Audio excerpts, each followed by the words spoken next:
הסיר היה כתובים, כבשים לרסיתיים, משחק למפוחים, בקבוק לפעמון, מטבע היה גיטרה וחוט לטלפון, אפילו אמא שרה כמו למיקרופון. וגם לכל אחד יש בבית מכשיר חשמל נייד, הוא רק לוחץ כפתור וזהו, יוצא מושיב מיד,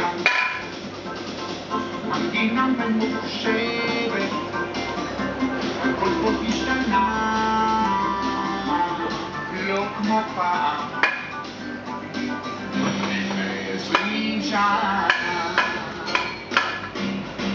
שהסיר היה כתובים, כבשים למצילתיים, משחק למפוחים, בקבוק לפעמון, מטבע היה גיטרה וחוט הטלפון,